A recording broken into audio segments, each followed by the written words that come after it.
लोकसभा निर्वाचन 2024 में तीसरे चरण में हमारे दतिया में निर्वाचन होना है। उसमें हमारी पूरी तैयारी है। मतदान दल तैयार है, उनके प्रशिक्षण हो चुके हैं। मतदान केंद्र पूरे तैयार हैं।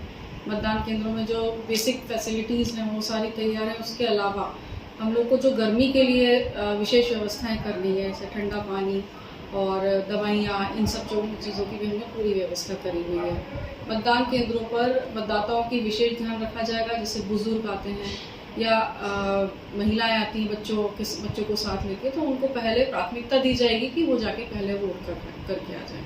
दूसरा, PWD यदि अपाहिज व्यक्ति आते हैं तो उनके लिए भी हमने व्हील चेयर्स की व्यवस्था कर रखी है।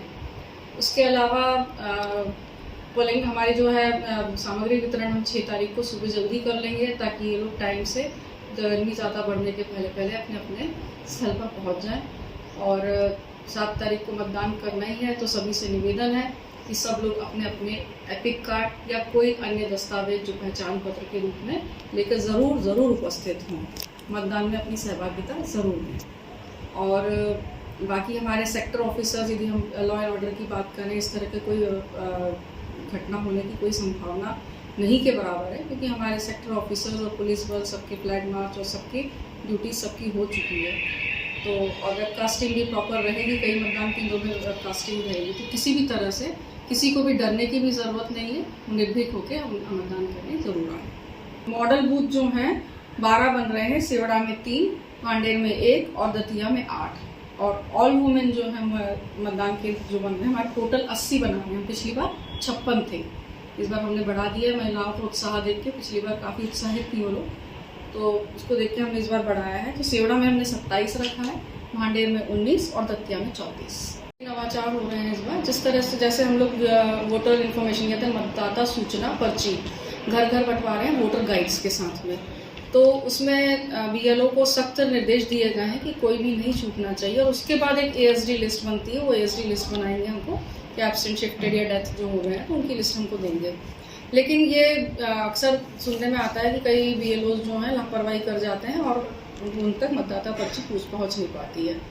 तो हमने उसके चेक के लिए एक दल बनाया है जो 3 तारीख से पूरे घर घर जाएगा। एक स्टिकर बनाया है हमने, उसमें लिखा हुआ है, याद रखें मतदान दिवस 7 मई है। तो इस तरह का जो स्टिकर है उसी घर पे चिपकेगा जिस घर में मतदाता सूचना पर्ची वितरित हो चुकी है।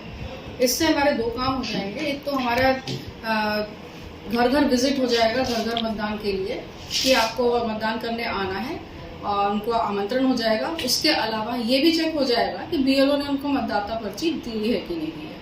और जितनी भी किसी भी BLO के यदि ऐसा मिलता है कि मतदाता सूचना पर्ची नहीं वितरित की है, तो उसके विरुद्ध कार्रवाई होगी। और जिसने बहुत अच्छा काम किया होगा तो उसको निश्चित पुरस्कृत किया जाएगा।